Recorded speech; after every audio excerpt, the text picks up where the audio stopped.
Welcome to TWeK Racing. This is a trailer of my new series I'm working on. It will take you on my iRacing journey and cover everything I learned since I switched from GT Sport. Coming from GT Sport, I found it really hard to find good resources on what I had to adapt to get up to speed in iRacing.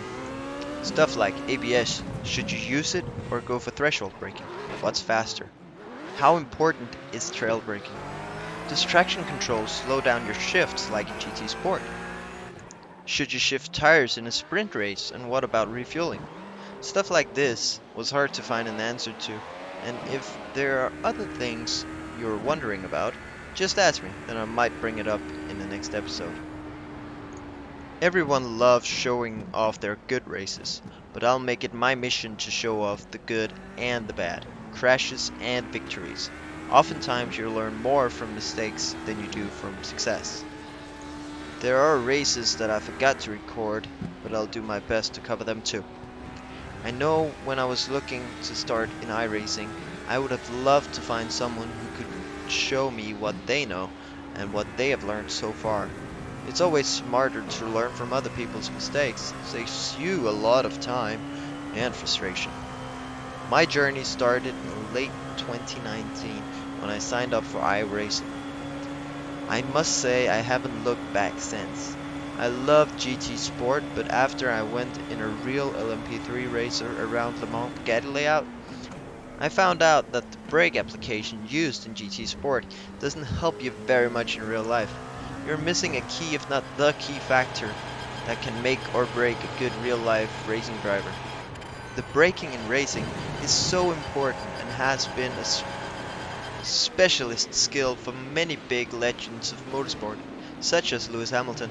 The story of his father always pushing him to be the last one to brake when growing up has given him an amazing connection with the tire traction under braking, getting close to max grip out of every braking zone if need be. If I want to get better, not just in sim racing, but in real racing too, this is something I have to start learning. GT Sport would help me learn a lot, but it will never teach me how to brake optimally. Since I signed up for iRacing, I've tried many different tracks and car classes, done everything from Mazda MX-5 to Formula 1, GTE to LMP, sprint races to 24-hour races at tracks such as Le Mans, Spa, Nürburgring, and Daytona.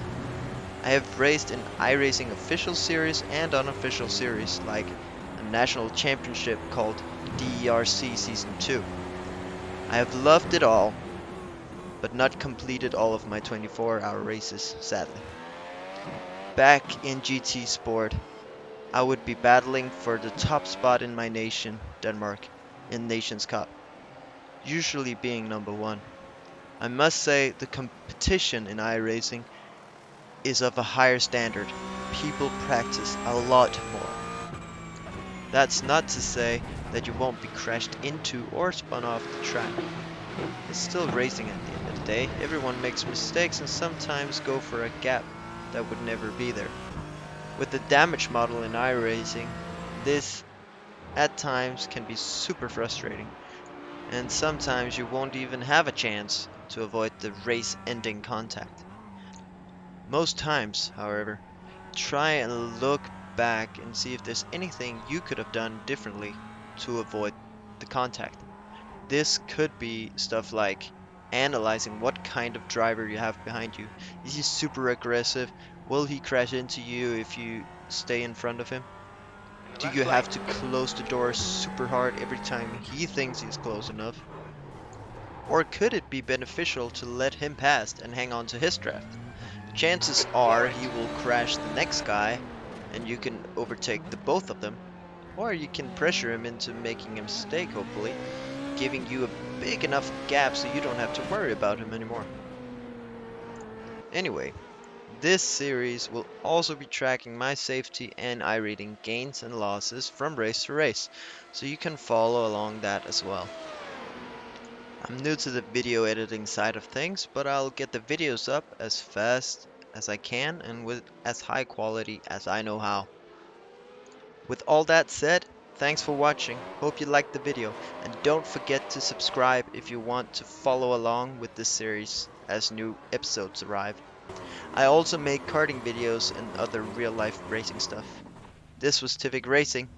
See you next time.